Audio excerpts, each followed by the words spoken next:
오늘 이 아침에 하나님께서 저와 여러분에게 주시는 말씀은 디모데 전서 1장 1절로 11절 말씀으로 바른 복음을 배우라 1-1강 첫 번째 시간 함께 은혜 나누기를 원합니다. 디모데 전후서는 비교적 바울의 생애 후반부에 기록한 내용들입니다. 디모데 후서 4장 6절로 8절 말씀에 나는 선한 싸움을 싸우고 나의 달려갈 길을 마치고 믿음을 지켰으니 생의 마지막 부분에 쓰여진 편지입니다. 당시에 그동안 세웠던 교회들을 바울이 쭉 돌아보는 그런 일을 했습니다. 돌아보는 일을 하면서 문제가 없는 교회는 문제가 없으니까 또 다른 교회로 가면 되는데 문제가 있는 교회들은 자기가 돌아보고 갈 때까지 자기가 키웠던 제자들을 그곳에 두어서 디도나 디모데나 그리고 오네시모나 이런 사람들을 그곳에 심어놓고 그 문제를 수정한 뒤에 바울은 또다시 만나는 이런 식으로 마지막 목회를 해왔습니다. 그리고 예배소 교회에 들렸을 때에 예배소 교회가 문제가 많았기 때문에 그 문제들을 바로잡기 위해서 디모데를 그곳에 두고 마게도냐 위쪽으로 유럽 쪽으로 갔습니다. 그때에 마게도냐 쪽에서 남아있는 그 예배소 교회에 디모데를 위해서 목회를 잘 하도록 쓴 글이 디모데 후서입니다. 그래서 목회 서신인데 자기는 늙은 목사고 또 젊은 목사가 문제가 있는 교회를 맡아서 목회를 잘 할 수 있도록 목회 방법을 돕고 또 방향을 제시해 주는 그런 목적으로 쓴 글이 디모데 후서다라는 걸 기억하시고 또 오늘 본문은 목회자가 목회를 하면서 가장 힘써야 될 것이 무엇인지 증거해 주고 있는 그 말씀이 오늘 본문입니다. 어떤 선교사가 어디로 갔다 그러면 선교사가 선교지에 교회를 세우고 가장 힘써야 될 것이 뭐냐, 또 어떤 젊은 목사가 교회를 개척해서 목회를 시작했다면 그 사람이 제일 힘써야 될 부분이 뭐냐, 목사는 목회를 잘 하려고 하면 힘써야 될 부분이라고 한다면 교회가 어떻게 해야 바른 교회로서 자라갈 수 있느냐, 이런 것과도 연결이 있어야 됩니다. 본문은 목사가 목회를 하면서 가장 핵심으로 중심이 두어야 될 사항이 뭐냐, 바른 복음을 가르치는 겁니다. 바른 복음을 들어야 교회가 되고 바른 복음을 들어야 성도가 성도 된다는 것입니다. 자, 한번 1절을 보겠습니다. 우리 구주 하나님과 우리의 소망이신 그리스도 예수의 명령을 따라 그리스도 예수의 사도된 바울은, 우리 구주하면 예수님입니다. 우리 구주 예수님이 어려울 것 같은데 여기서는 이 발신자를 소개하면서 1절은 발신자를 소개고 2절은 수신자와 소개와 인사말인데 발신자를 소개하면서 우리 구주 하나님이라고 말하죠. 하나님이 왜 우리 구주냐? 하나님은 우리의 구원을 계획하신 분입니다.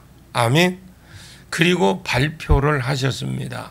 내가 앞으로 이런 사람을 보내서 이런 길을 걷게 해서 너희의 구원을 이룰 것이다 하고 구원의 방법들을 구약 여기저기에서 발표하신 분이고 우리에게 소개해 주신 분이 하나님이십니다.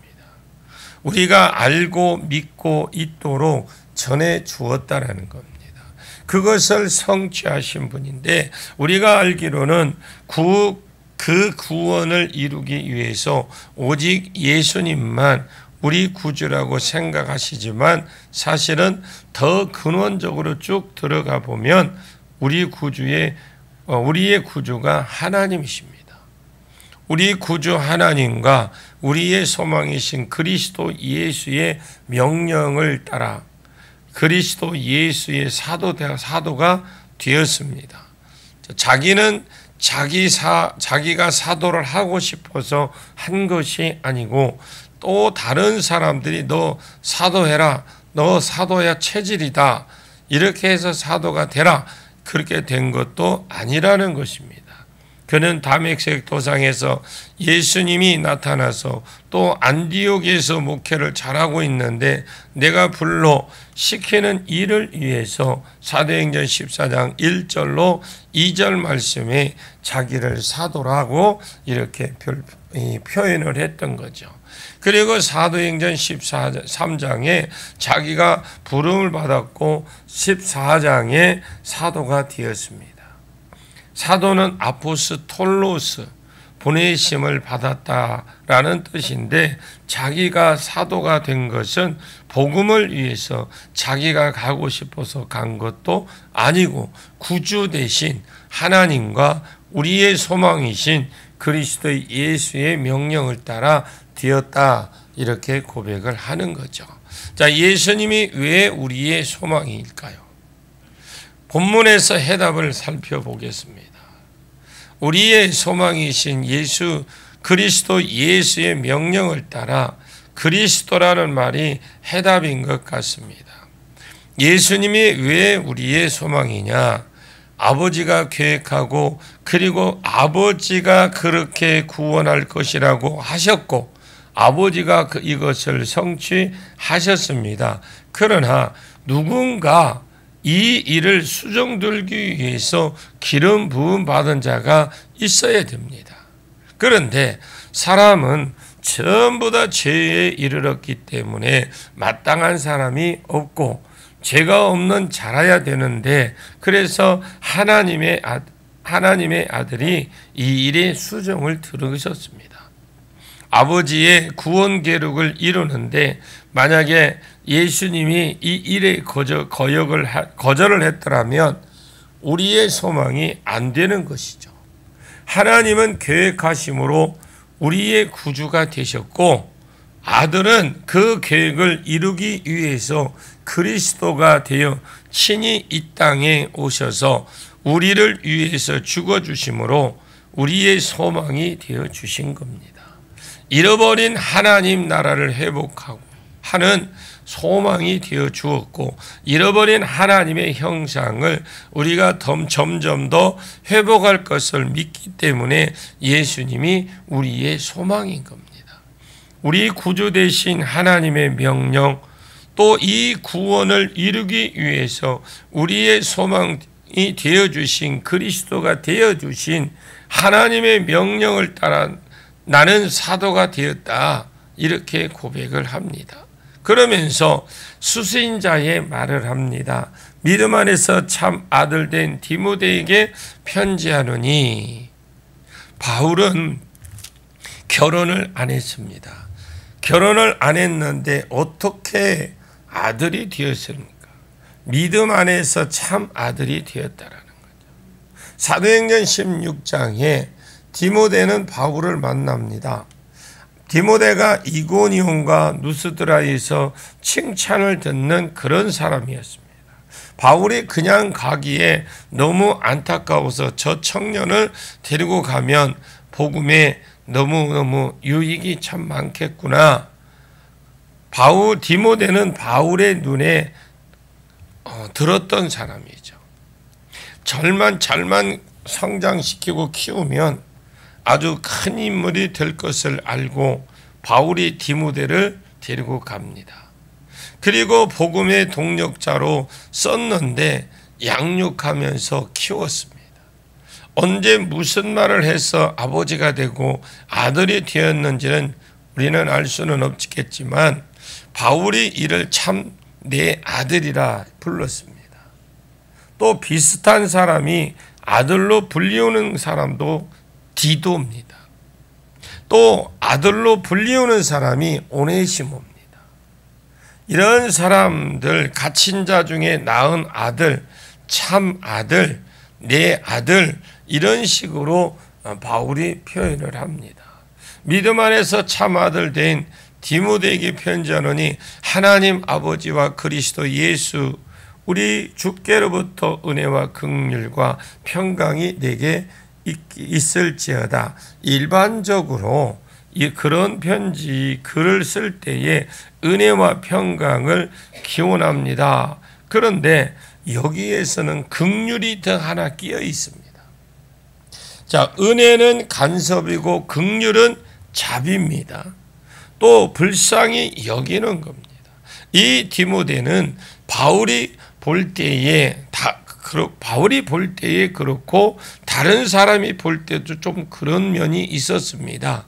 디모데는 위장병도 좀 있고 유약한 사람이었어요. 사람이 강해 보이는 사람이 있는가 하면 디모데를 보기에는 유약한 것 같고 돕고 싶은 마음이 올라오는 그런 사람이었습니다. 에베소는 문제가 많은 교회입니다. 위장병이 왜 생길까요? 신경성일 경우가 많습니다. 위장병 때문에 포도주를 먹으라 라고 말할 정도로 위장이 안 좋고 사람 체제 자체도 유약하고 아직 젊어서 연수한 것을 업신여기지 못하게 해라, 이런 말입니다. 그런 표현으로 쓸 정도로 나이도 아직 어리고 유약하고 신경을 많이 써야 되니까 오히려 위장병도 생기고, 그런 데다가 문제가 많은 교회라서 목회를 하게 했던 겁니다. 바울이 다른 곳에서는 은혜와 평강이 있기를 원하라고 그냥 했는데 여기는 긍휼을 넣었어요. 하나님 디모데에게 긍휼이 필요합니다. 긍휼이 여겨주셔서, 불쌍히 여겨주셔서 목회가 그냥 되게 해 주옵소서. 인생 가운데서 긍휼이 필요한 것입니다.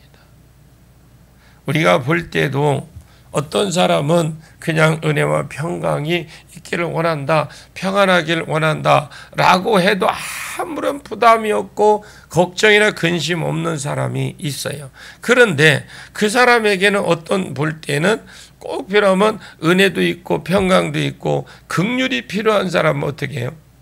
뭔가 돕고 싶고 뭔가 약해 보이고 뭔가 그런 부분이 있어요. 그러니까 거기에 뭐입니까? 우리의 마음에 이 긍휼의 마음이 들어가 더 신경이 쓰이잖아요. 그런 것입니다.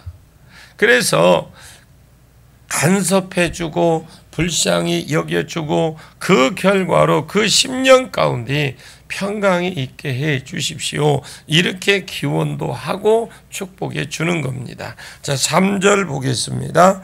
내가 마게도냐로 갈 때에 너를 권하여 에베소에 머물러 한 것은 어떤 사람들을 명하여 다른 교훈을 가르치지 말며.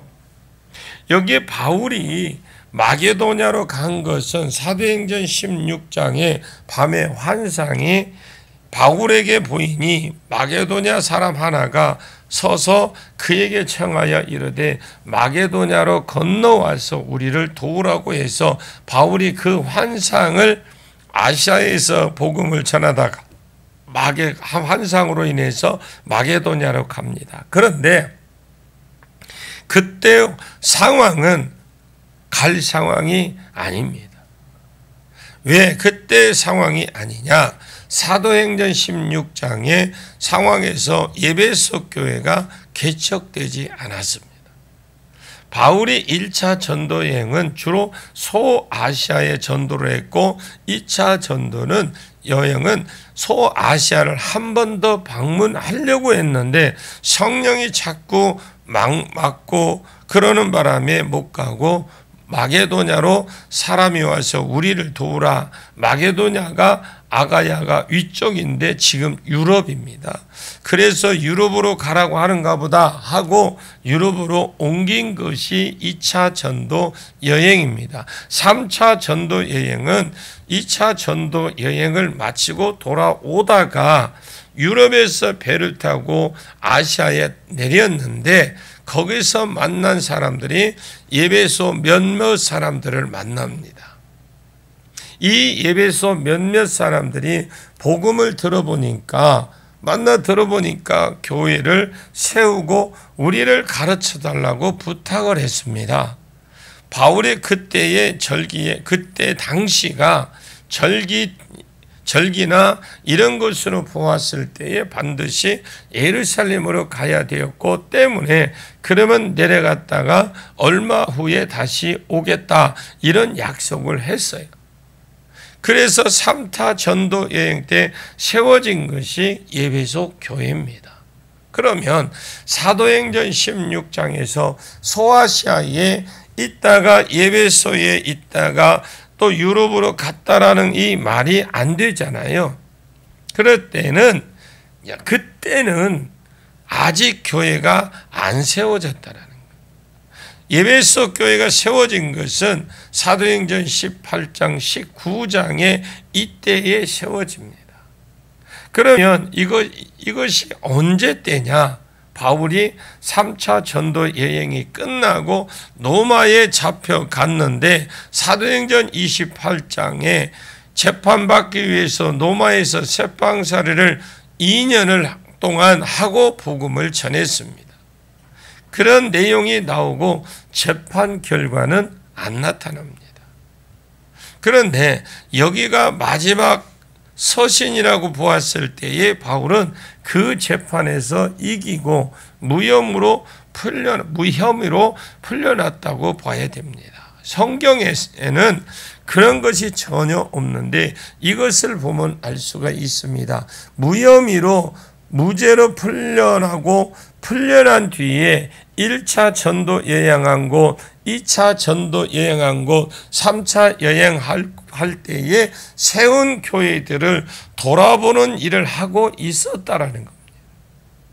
그때 자기가 예배소에 갔다가 다시 마게도냐로 건너갈 때 여기에 문제가 많기 때문에 너 예배소에 머물라 하고 했던 것입니다. 내가 마게도냐로 갈 때 너를 권하여 예배소에 머물라 한 것은 어떤 사람들을 명하여 다른 교훈을 가르치지 말며 어떤 사람이라고 하는 것을 보니까 많은 사람들은 아니지만 몇몇 교사들이 다른 교훈을 가르치고 있다라는 겁니다.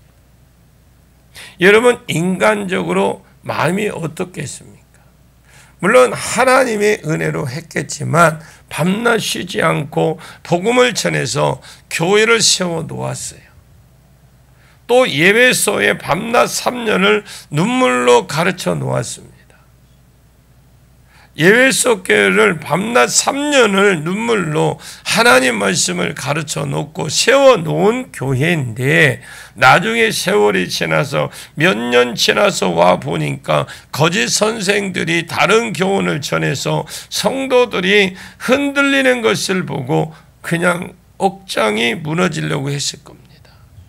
그래서 디모데를 여기에 두었다 이 말입니다. 디모데야, 여기는 내 아버지가 개척한 교회다. 이 교회의 다른 복음이 판을 치지 못하도록 거짓 교사들이 판을 치지 못하도록 내가 가서 바른 복음을 전해라. 어떤 사람들을 명하여 다른 교훈을 가르치지 말라고 해라. 그 당시에 일어났던 다른 교훈들은 주로 유대교입니다. 유대교가 율법을 지켜야 구원을 받는다. 예수도 믿어야 구원을 받는지 모르겠지만 율법, 안식일도 지키고 십계명도 지키고 하다못해 할례도 받아야 구원에 이를 수 있다고 기독교 플러스 유대교 자꾸 가르친 거예요. 율법을 지켜야 구원을 받는다고 가르치는 겁니다. 그때 당시에 한 사상이 영지주의입니다. 영지주의, 즉 가르침은 영은 선하고 육은 더러운 것이다. 이게 영지주의예요. 그렇게 가는. 그래서 영은 선한 거기 때문에 내 안에 있는 영적인 요소들은 잘 지켜야 되지만 육은 원래 더러운 것이기 때문에 방탕하고 방임해도 상관없다고 가르치고 있다는, 이게 영지주의입니다. 참 우리가 이런 가르침 하나가요, 얼마나 많은 사람을 타락시키는지 몰라요. 여러분들이 잘 아는 박옥숙 있죠? 박옥숙 구원파 아십니까? 구원파가 얼마나 많은 사람들을 지옥으로 이끌고 가는지 딱 하나예요. 저도 박옥수가 썼다는 그 책을 하나 사면, 내가 책 하나 사고 돈도 아깝지만 괜히 읽었다고 하는 그런 회가 아무것도 내용이 없어요.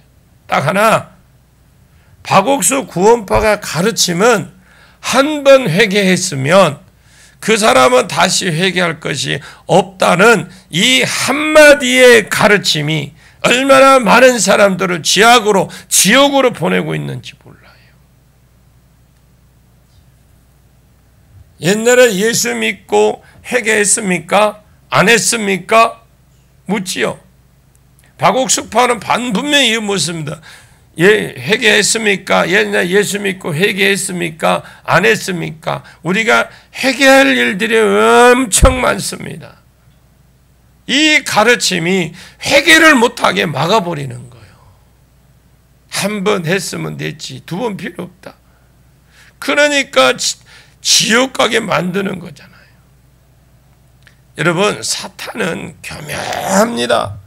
영은 선한 것이고, 원래 영은 선한 것이고, 육은 원래 더럽기 때문에 더러우면 방치하면 된다. 그냥 살아도 된다라는 거예요. 영만 깨끗하면 된다라는 거예요. 이 한마디 때문에 얼마나 많은 사람들이 먹고 마시고 죄를 짓겠습니까? 이런 가르침을 못 가르치게 하고 또 율법을 지켜야 구원을 얻는다, 이런 가르침을 못 가르치게 하려고 디모데를 그곳에 세웠던 것입니다. 여기까지 하고 내일 계속 이어나가겠습니다. 기도합니다. 하나님, 바울이 에베소의 디모데를 그곳에 남겨놓은 것은 바울에게 주신 바른 복음이 디모데에 흘러갔고, 이 바른 복음으로 무너져가는 에베소 교회를 세우라고 보내신 것이라고 말씀하시니 감사합니다. 이 교회도 이 시대 가운데 바른 복음을 가져싸우니 지키고 유지하고 물려주고 우리 자녀들이 바른 복음 가운데 동일하게 자라날 수 있도록 복음을 더하여 주시옵소서. 예수님의 이름으로 간절히 기도하옵나이다. 아멘.